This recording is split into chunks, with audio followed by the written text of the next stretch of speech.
اور اس لڑکے سیمول نے ایلی کے متحد خداوند کے حضور میں خدمت کی۔ ایک رات ایلی، جس کی آنکھیں اس قدر کمزور ہو گئی تھی کہ وہ بمشکل دیکھ سکتا تھا، اپنی جگہ لیٹا ہوا تھا اور خدا کا چراغ جل رہا تھا۔ سیمول خداوند کی ہیکل میں جہاں خدا کا صندوق تھا لیٹا ہوا تھا۔ تب خداوند نے سیمول کو پکارا۔ سیمول نے جواب دیا کہ میں حاضر ہوں، اور وہ دوڑ کر ایلی کے پاس گیا اور کہا کہ تو نے مجھے آواز دی، میں حاضر ہوں۔ لیکن ایلی نے کہا کہ نہیں، میں نے تو نہیں بلایا، جا کر لیٹ جا۔ لہذا وہ جا کر لیٹ گیا، اور خداوند نے پھر پکارا کہ سیمول، اور سیمول اٹھ کر ایلی کے پاس گیا اور کہا کہ تو نے مجھے پکارا تھا، میں حاضر ہوں۔ ایلی نے کہا کہ بیٹا، میں نے تجھے نہیں پکارا، واپس جا اور لیٹ جا۔ سیمول ابھی تک خداوند سے آشنا نہ تھا اور نہ ہی کبھی خداوند کا کلام اس پر نازل ہوا تھا۔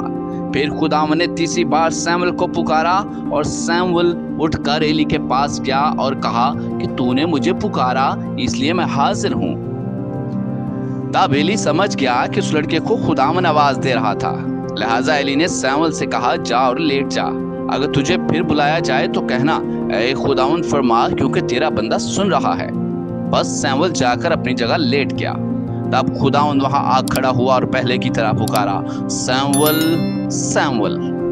تب سیمول نے کہا، فرما، کیونکہ تیرا بندہ سن رہا ہے۔ اور خداوند نے سیمول سے کہا کہ دیکھ، میں اسرائیل میں ایک ایسا کام کرنے والا ہوں جسے سن کر ہر ایک کے کان بھنا اٹھیں گے۔ اس وقت میں ایلی کے خلاف وہ سب کچھ جو میں نے اس کے گھرانے کے خلاف شروع سے آخر تک کہا عمل میں لاؤں گا، کیونکہ میں اسے بتا چکا ہوں کہ میں اس کی بدکاری کے باعث جسے وہ جانتا ہے اس کے گھر کا ہمیشہ کے لیے فیصلہ کروں گا۔ اس کے بیٹے لعنتی کام کرتے رہے اور وہ انہیں روکنے میں ناکام رہا، اس لیے ایلی کے گھرانے کی بابت میں نے قسم کھائی ہے کہ قربانی یا ہدیہ سے بھی اس کے گھرانے کے گناہ کا کفارہ نہیں ہوگا۔ اور سیمول صبح تک لیٹا رہا۔ تب اس نے خداوند کے گھر کے دروازے کھولے، اور وہ اپنی رویا کی بابت ایلی کو بتانے سے ڈرتا تھا۔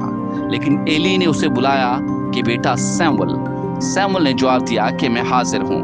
تب ایلی نے پوچھا کہ کیا بات ہے جو اس نے تجھ سے کہی ہے؟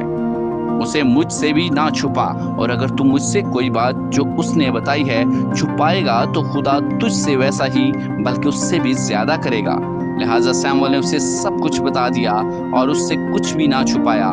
تب ایلی نے کہا کہ وہ خداوند ہے، وہ وہی کرے گا جو اس کی نظر میں بھلا ہے۔